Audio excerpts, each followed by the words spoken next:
If you haven't already, please take a minute to glue in today's note page to a brand new page in your notebook. You can pause this video if you need to. If you're ready, I'm going to go ahead and move forward. Today we are focusing on how to find the area of polygons. And I created this notes page that has the steps you'll need to follow that we saw yesterday in class.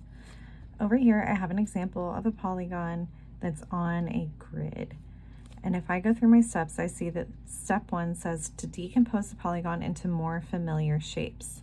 I know the shapes that I've already learned are ones that have area formulas I'm comfortable using.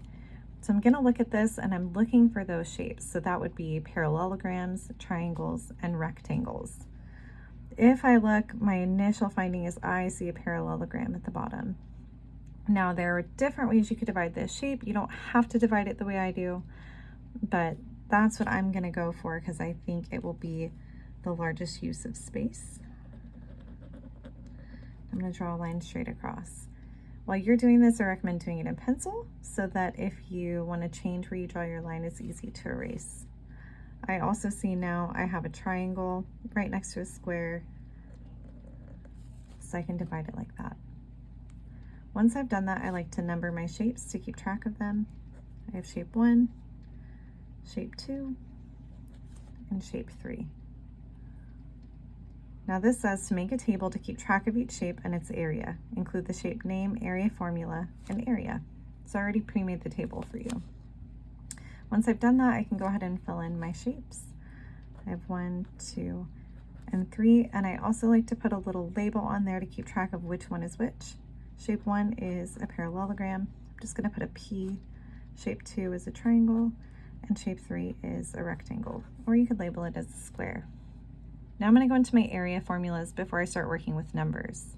I know that my parallelogram area formula is area equals base times height. My triangle area formula is really similar, but it's going to be area equals 1/2 base times height. And then my rectangle for shape number 3 is going to be, I'm going to go with the formula that I learned a long time ago, length times width, but you could also do base times height. Now it's time to calculate my area. I have some workspace over here to do my scratch work. So I'm gonna start with shape number 1, which is my parallelogram. And I'm gonna go up here and I'm gonna rewrite my formula. Area equals base times height. And right above that, I'm gonna draw a little parallelogram so that I remember I'm working with shape 1. Now underneath area equals base times height, I'll fill in my values, but I have to go back to my image to see what they are. First, let's find my base. I'm going to use the bottom of my parallelogram to find my base. I like to draw a little dot to start and then count my jumps. 1, 2, 3, 4, 5. So my area equals 5 times my height. And if you remember, your height's going to be that straight up and down measure right here. You can go really anywhere inside that parallelogram. I'm going to go right here. 1, 2, 3. So my height is 3. So my area equals 5 times 3, which is 15. Now I can move on to my next shape, which is my triangle. Draw a little triangle. Number 2, this is my second shape. And then I'm going to write my formula. Area equals 1/2 base times height. And once again, I have to go find my base and my height. My base of my triangle, I'm going to use this bottom piece, but of course you could rotate it and choose a different side if you wanted to. If I go from here to here for my base, it's 1, 2. And my height is going to be that straight up and down line showing me the height of my triangle, which is 1, 2, 3. So my area equals 1/2 of 2 times 3, which is 6.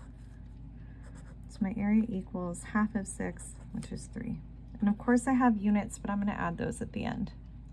Now I'm on my very last shape. I have a rectangle. This one I could just count out rather than writing it all out, and I'm going to do that to save time. I know that I have a 3 by 3, so my area is going to be 9. Now my last step is to add all of these pieces together.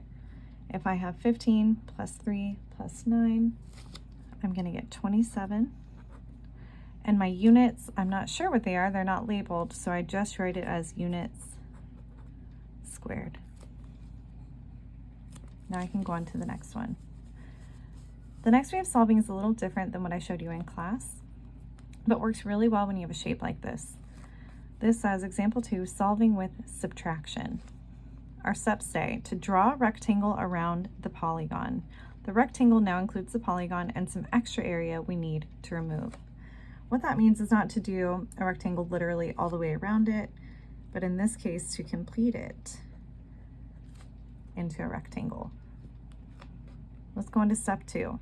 Make a table to keep track of the shapes and their area. Include shape name, area formula, and area. Put a star by the extra shape you need to subtract. So what that means is I have a rectangle and I have a triangle.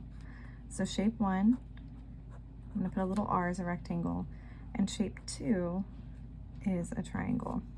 And it says to put a star by the extra shape you need to remove. You can do a star like this if you don't know how to draw a star. That's just a reminder that I'm going to need to subtract that area because it's not truly a part of my polygon. When I go over to do my calculations, I can use my formulas.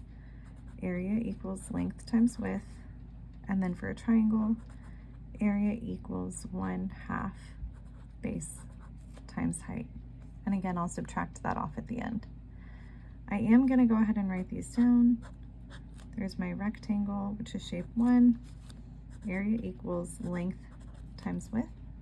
If I come over here, I see I have 2 complete edges, which are a 4 by 6.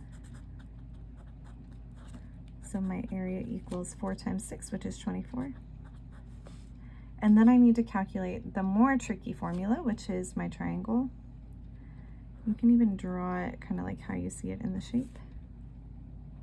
I put a little 2 because it's shape 2. And then I'm going to write my area formula. Area equals 1/2 base times height. And then I have to go find my base and go find my height. This is a little bit trickier.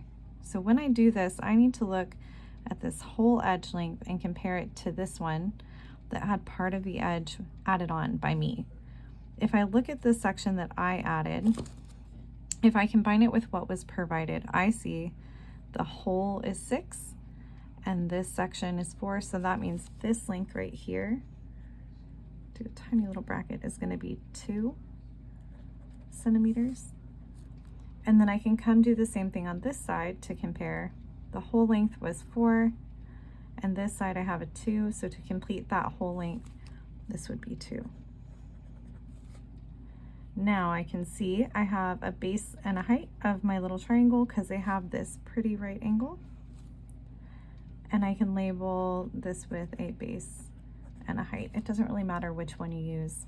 I'm imagining flipping it upside down, where I would spin it upside down and see that is the base and that is the height. But now I can plug those numbers into my formula, 2 times 2. So area equals 1/2 of 2 times 2, which is 4.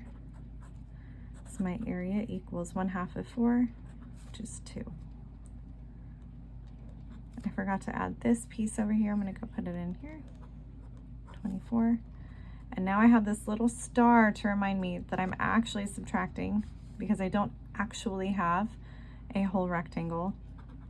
So I'm going to do a little subtraction symbol, and I'm going to imagine I subtract down, and that becomes 22, and my units are centimeters square.